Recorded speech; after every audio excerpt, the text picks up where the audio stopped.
Welcome to the Buyer Show. Again, we're going to be going live every single day. Well, actually, I should say that we're going to be going live 4 times a week. And the 4 shows that we're pretty hard and fast on is the Buyer Show, BPIU, which is about agents, sellers, and for sale by owners. We have the market report that's coming out in 2 weeks. I'm going to be going to Anaheim next week, so you're not going to have any live. You get to enjoy your week without any live notifications coming from Charles.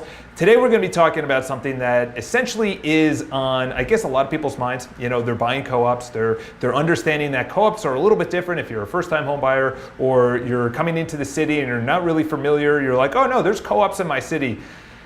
It's not like the co-ops here, okay? There's co-ops that, I'm dealing with a co-op right now that they feel like they're a Fifth Avenue co-op and we're selling a $30 million place. You know, there's a lot of entitled co-ops, understandably so. You want the best candidate and the best shareholder to enter your building, but you also have to be realistic that not everyone is gonna have absolutely everything moving into, you know, there's gonna be something, you know, maybe they have a lot of money, but they don't make enough, or maybe they have, you know, maybe they're getting money gifted, or whatever the case is. So we're gonna talk about the 3 ways of actually buying an apartment, not by yourself, in other words, through or with someone else. I can't go into so much detail about it because it would be an hour long. It would be more of like a presentation because you'd have to dissect each single one. Okay, co-purchasing, totally different than gifting, totally different than parents buying for kids or kids buying for parents. Either way, someone buying for someone else. All right, so the first one is gifting, okay? Why gift? All right, gifting is really good if the candidate is very qualified, they make enough money, they're almost there, or they need just a little bit more money on the post-closing liquidity. All right, so you have 3 terms, I'll only bring up 2. So post-closing liquidity is after you close, how much money do you have left over in the bank? Most co-ops, they want at least 2 years of debt.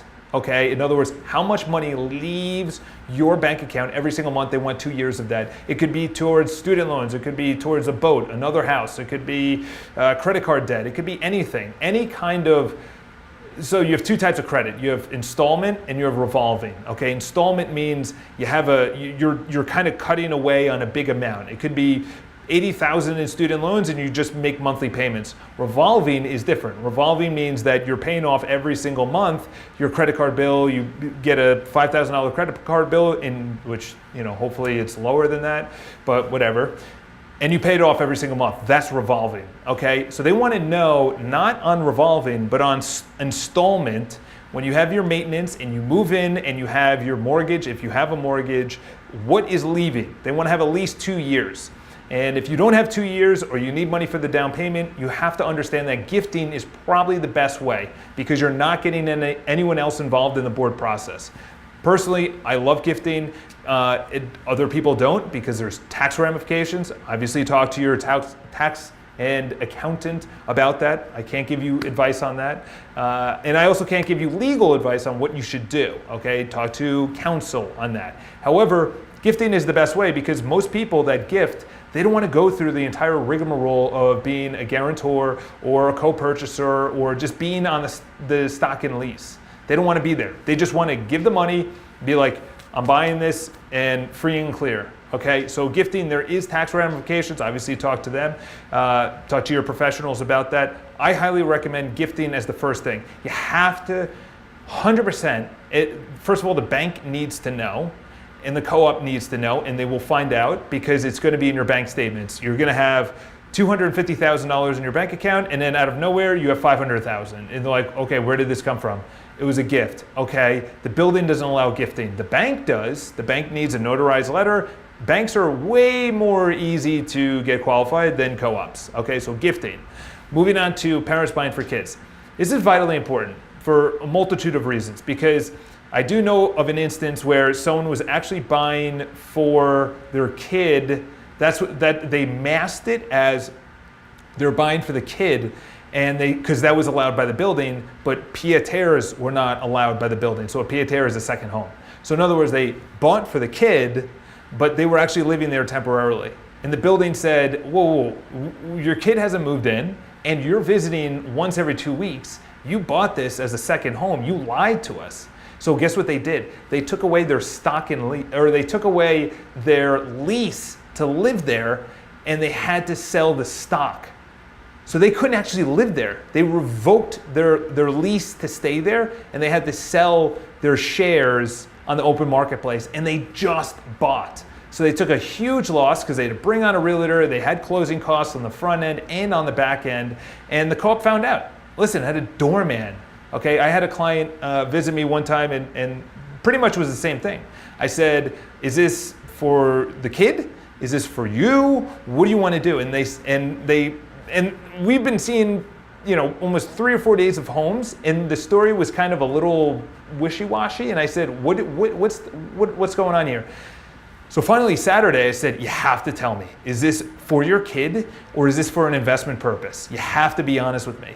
So they came to me on Saturday after all of our showings and they said, we're buying this for a kid last year in college and then we're gonna use it as a second home. I said, that's totally different. I told them of that instance and where the co-op revoked the lease and they had to sell the shares. And I said, we can't look at a co-op. We have to look at a condo. It's going to be more expensive. It's not going to be as nice. However, you can do whatever you want with it. You can have your kids stay there. You can stay there temporarily. You can renovate a lot easier. You can sell it on the open market a lot easier because there's not as many condos as opposed to co-ops. It's actually growing, the percentage. It's really probably right around 31, 32% are condos. It used to be about 25%. But there's been so much new inventory that the tide is shifting, but it's also very luxury. So you have to be very honest for 2 reasons. Number one is you don't want a board rejection, and you also don't want the board to find out later on this person's using that as a second home. Okay, so when you're buying it for a kid, you both have to go through the process. Okay, both of you have to go through the co-op process. It's not like I'm gonna just be on it. They want to find out. It's kind of like a guarantor. You both go into it. Your both names. Probably both names are going to be on it. Maybe there's a co-op that says no, maybe just your kid can be on it, and they just move in. But they want both of you liable. They want both of you to be abiding by the house rules. So that's why they want both of you on it. The last one is co-purchasing. It could be guarantor or something like that. So co-purchasing, there is a slight difference between it. However, co-purchasing is kind of like they have the money, they have the debt to income ratio. So debt to income ratio is the amount of money coming into your bank account as opposed to leaving, okay? The bank requires you to have a debt to income ratio per month, and this is gross income of 43%. A co-op is 25%, if not lower. Some of them will allow you to get away with 29%, okay? That's quite easy. You just add up how much money you are pulling in and how much is exiting every single month, okay? So it's kind of a swap, all right? And it has to be around 25%, okay? If it's any higher, they're not going to allow you in there because they already know that it's gross, number one, gross revenue or gross income, and they also know that you're going to have other expenses. You're going to have other living expenses, gym membership, going away, vacations, 401k, IRA, travel, food, everything like that. So they know all of that. I had a client that was buying in the Union Square area, and that's what we needed. I said, listen, you have money in the bank, and you also have the debt to income ratio, but it's so close, but this is a challenging co-op. I went to the listing agent. I said, I know there's co-purchasing allowed. This is the statement. Do you think we're going to get in? And they said no. I said, okay, we got to bring on the father. So the father came in. The father was not happy because he had to bring all of he owned his own business, and he's doing very well. So he had accounts all over the place. We had to compile probably one of the biggest board packages I ever compiled for a $1.4 million purchase. Okay, but that's the thing, is that you either purchase the home because you're qualified and you bring on a co-purchaser, or you don't. Okay, that's the difference. Is you don't want the board rejection. Okay, you want to buy the home. That's my job. My job is to tell you that brutal, honest, radical honesty of saying, we can't afford this home because of the co-op, but I make enough money. I easily can afford this. I have enough money in the bank. Understandably so. Do we want to buy the home? Yes, we got to bring on your father. And it's going to suck. And for 2 months, you're going to have to give me tons of documents and go through the entire rigmarole. You both have to go there to the board meeting and meet the board, and they have to understand who you are as a shareholder. And then we're done. And then you can go and leave and do whatever you want, but just become part of the club. Just become a shareholder, and then we're good to go. So those are a really basic overview of the 3 ways to purchase if you can't actually purchase on your own. First one is gifting. That is you gift, and you're done, and you don't have to go and submit your own. It's a lot of it from older people, whether that's your parents or grandparents, or it's a will, or I inherited money or whatever, and it just comes into that's a little bit different, inheriting and everything else. But a true gift is that's essentially what the letter is that I have no need to actually get this money back. I'm gifting it to my daughter, my son, my friend, my colleague, my uncle, whatever, and you signed a notarized gift letter, and that's the easiest way. That's clean and clear. There is tax ramifications. Talk to your accountant on that.